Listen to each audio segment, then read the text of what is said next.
Hello বন্ধুরা, আজকে তোমাদেরকে নিয়ে যাব এমন একটা জায়গায় যাকে বলা হয় এশিয়ার বৃহত্তম ম্যানগ্রোভ অরণ্য।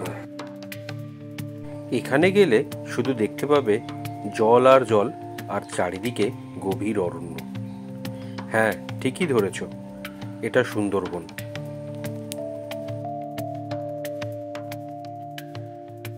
তাহলে চলো জার্নিটা প্রথম থেকে শুরু করা যাক। তবে তার আগে আমি তোমাদের হোস্ট অর্ণব, আর সবাইকে জানাই ওয়েলকাম টু ইচ্ছেডানা এক্সপ্লোর।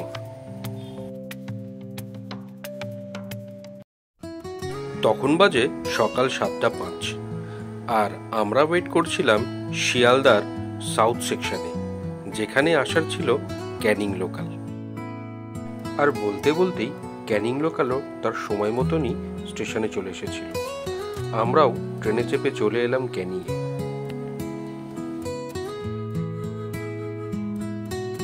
স্টেশনের সামনের দিক থেকে এগিয়ে গিয়ে ডান দিক থেকে বেরোনোর জায়গা আছে, 1 নম্বর প্ল্যাটফর্ম। সেখান থেকে বেরোলেই আপনি অটো পেয়ে যাবেন, আর অটো করে আমরা চলে এসেছিলাম সোনাখালি। এখান থেকেই ছিল আমাদের বোটিং স্টার্ট। ক্যানিং স্টেশনের 1 নম্বর প্ল্যাটফর্ম দিয়ে বাইরে বেরোলেই দেখতে পারবেন সারি সারি রয়েছে ট্রাভেল এজেন্সি। এরা প্রত্যেকেই সুন্দরবনেরই ট্রিপ করায়। আমরা ওদের থ্রু দিয়ে এসেছিলাম, খুব ভালো ব্যবস্থাপনা। আমরা মুরগিও নিয়ে এসেছিলাম। এই হচ্ছে সেই বোট যেটাতে করে আমরা আজকের সুন্দরবন ট্রিপ করব। আপনাদের যদি 12 থেকে 15 জনের মতো হেড কাউন্ট হয়, তাহলে মাথা পিছু ওই খরচা পড়বে অ্যাপ্রক্সিমেট 2200 থেকে 2500 টাকা, যাতে এই বোট ভাড়া, থাকা, খাওয়া দাওয়া সব কিছু আপনাদের মধ্যেই থাকবে। বোটের ওপর তালাটা বসার জন্য আর নিচতলাটায় শোয়ার ব্যবস্থা আছে। খুব সুন্দর কিন্তু শোয়ার ব্যবস্থা আছে। দেখে যেরকম বোটটাকে মনে হচ্ছে, আপনি গেলে বুঝতে পারবেন এটা ঠিক ততটাই সুন্দর। দেখতে দেখতে আমরা গোসাবা পেরিয়ে গেলাম, পেরিয়ে চললাম গভীর অরণ্যের দিকে। এই বোটটি প্রথম রাত্রিরে আপনাদের রাখবে হলো পাখিরালয়তে। হ্যাঁ, সুন্দরবনের পাখিরালয়। সেখানেই বোটে আপনাদেরকে রাত্রি যাপন করতে হবে। দারুণ লাগে রাত্রির বেলায় বোটে থাকতে। তাহলে চলুন, আর বেশি কথা বলবো না, আপনারা যাত্রাটা উপভোগ করুন। অপূর্ব সুন্দর আমাদের এই সুন্দরবন।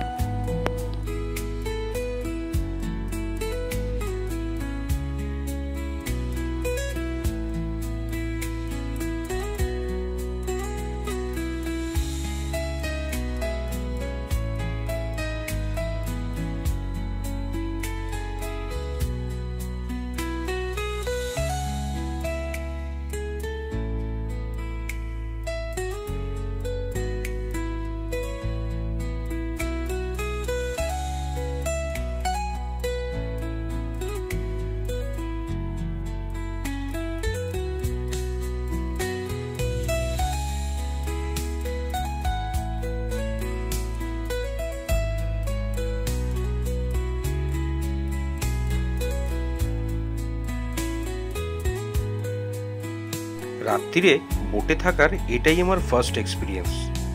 মন থেকে বলছি, আমার অপূর্ব লেগেছিল। সারা রাত ঘুমাইনি। বন্ধুরা ওই ওপরে বসে খুব আড্ডা দিয়েছিলাম। একবার এসে দেখুন কেমন লাগে সুন্দরবন বোটেতে।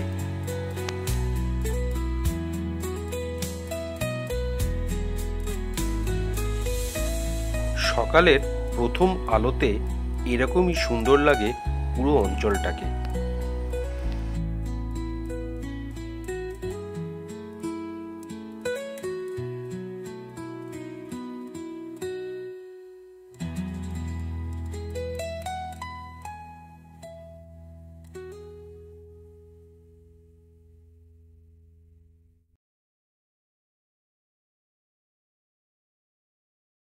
ব্রেকফাস্ট করে আমরা শুরু করলাম আমাদের দ্বিতীয় দিনের যাত্রা। আজকের আমরা যাব ছোট ছোট নদীগুলোতে এবং সুন্দরবনের কিছু খাড়ির ভেতরে।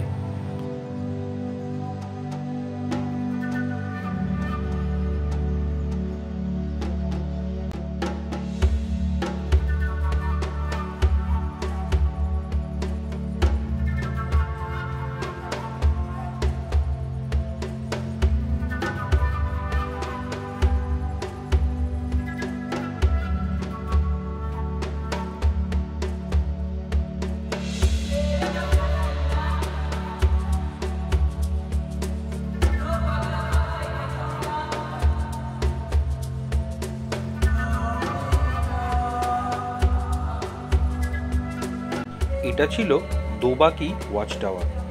এরকমভাবে গাছগুলোকে কেটে ফেলার কারণ যাতে এখান থেকে বাঘ যদি পাস করে তাহলে ওয়াচ টাওয়ার থেকে দেখা যায়, যদিও আমরা কিছুই দেখতে পাইনি।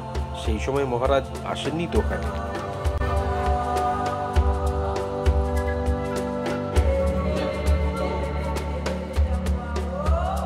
তবে বাঘ দেখতে পাওয়া যাক আর না যাক, সুন্দরবনের এই ট্রিপটা কিন্তু অসাধারণ, লাগতে বাধ্যই হবে। এই ধরনের জলের ওপর দিয়ে ট্রিপ করার মজাই আলাদা।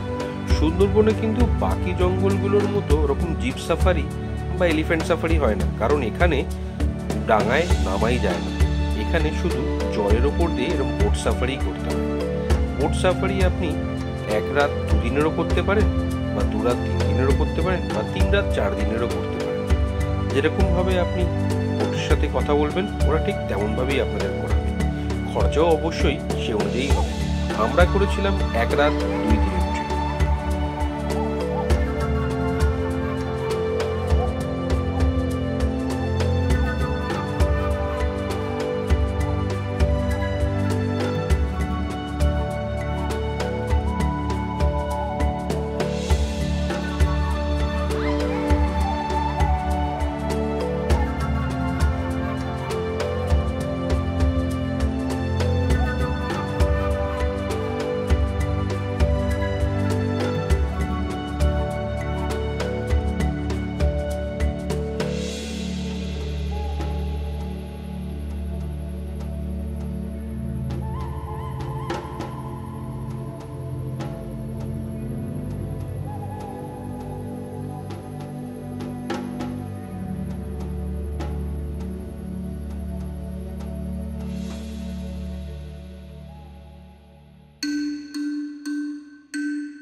আমাদের এই জার্নিটা শেষ হয়েছিল এই ধরনের ডাবের জল দিয়ে। হ্যাঁ, এখানেই শেষ। তাহলে চলি এবার, দেখা হবে আবার আপনাদের সাথে পরের ব্লগে। ততক্ষণের জন্য